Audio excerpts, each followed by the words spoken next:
It's the largest nuclear power station in Europe and has been repeatedly shelled during this war. The Ukrainian military says it now has evidence that explosives have been planted above 2 reactors at the Zaporizhzhia plant. Kyiv says Russia is preparing to sabotage the power station and is moving Russian staff and military personnel away to Crimea.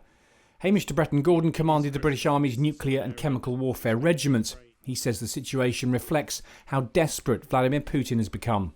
And with the Russian army failing really at every juncture, and Chief of the Defence Staff, Edwin Radakin, talked about it earlier this week in the Defence Committee, saying the Russian army was pretty much defeated.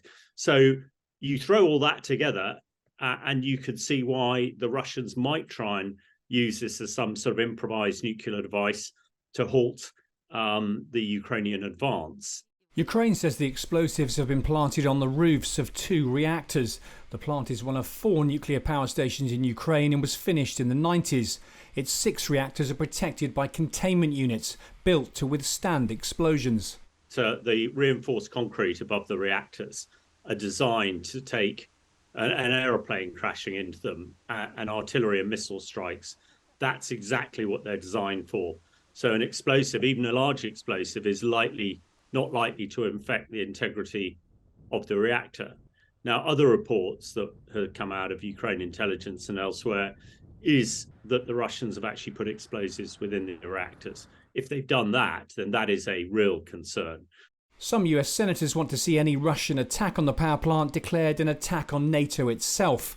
They argue the effects would be felt across Central and Eastern Europe, including among NATO member countries like Poland and Germany.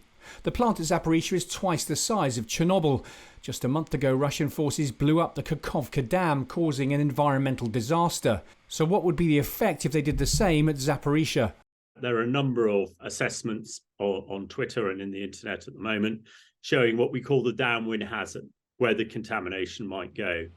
And it's suggesting that it's going to cover, quite a large bit of Western Ukraine, west of Zaporizhzhia, then going up into Poland and possibly into Germany as well. How much really depends on how big the explosion and how big the subsequent fire is. Last year, Ukraine staged disaster response drills after the power station was repeatedly shelled. This time around, many are taking no chances and are leaving the area as local authorities issue instructions to citizens on what to do in the event of a nuclear emergency. I think generally people in Ukraine are terrified, absolutely terrified by it. I mean, it's headline news. People in Ukraine are very well versed with nuclear accidents, with the Chernobyl event. Everybody, virtually everybody I speak to knows somebody who was killed or injured because of Chernobyl. And that's probably what the Russians are playing on.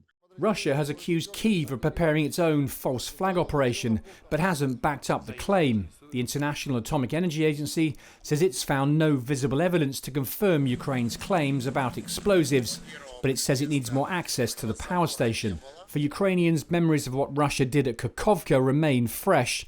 As fears grow, Vladimir Putin might sanction the unthinkable. Simon Newton, Forces News. Thanks for watching. For more from Forces News, like and subscribe to our channel.